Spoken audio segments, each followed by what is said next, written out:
নগাঁও লাওখোৱা ৰোডৰ বিষ্ণুজ্যোতি পথত চুৰিকাণ্ডৰ ঘটনা লক্ষাধিক টকাৰ অলংকাৰৰ লগতে চোৰে লুটি নিলে নগদ ধন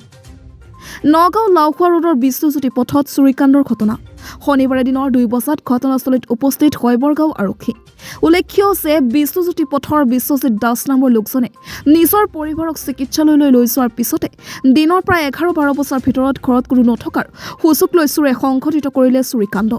5 লক্ষাধিক টকাৰ সোণৰ অলংকাৰ চোৰে লুটি নিয়াৰ লগতে লুটি নিলে নগদ প্ৰায় 70,000 টকা ঘটনা সন্দৰ্ভত হৈবৰগাঁও আৰক্ষীক খবৰ দিয়াত ঘটনাস্থলীত হৈবৰগাঁও আৰক্ষী উপস্থিত হৈ আৰম্ভ কৰিছে তদন্ত ঠিক আছে দাদা খবৰ ঠিক আছে দাদা ঠিক আছে কি বস্তু লৈ গ'ল আপোনালোকৰ ইয়াৰ পৰা লকাৰ ভাঙি পেলাই সোণ আছিলে সোণ কিমান আছিলে 4 ভৰিমান হ'ব আৰু টকা আৰু টকা মোটামুটি 70,000 টকামান আছিলে কেছ টকা আছিলে 70,000 আৰু কিছুমান মানে আছিলে মানে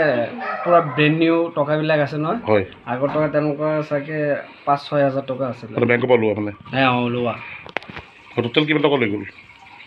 হ'ব এইটো 70,000-80,000 মান হ'ব আৰু সোণৰ মূল্য কিমান হ'ব সোণৰ ভেলু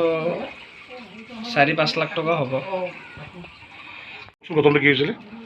একচুৱেলি আজি ৰাতিপুৱা 11টা বজাত মই মানে মিছেজক লৈ পেলাই মাৰ্চি হস্পিটেলত গৈছিলোঁ মেডিকেল পাৰপজ আছিলে চ' মোৰ ছোৱালীকেইটা 12টা বজাত স্কুলৰ পৰা আহিছে আৰু মই বাহিৰৰ পৰা গোটেইখিনি তলা মাৰি থৈ গৈছোঁ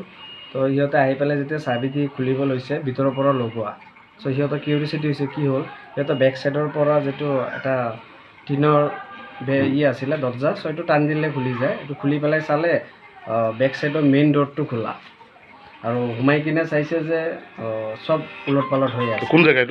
এইটো লাওখোৱা ৰোড বিষ্ণুজ্যোতি পথ কিমান নম্বৰ ঘটনাটো হৈছিলে এইটো 11টাৰ পৰা 12টাৰ ভিতৰত হৈছে মানে আপোনাক কেইটা বজাত লাগিছিলে মই 11টা বজাত ওলাই গৈছিলোঁ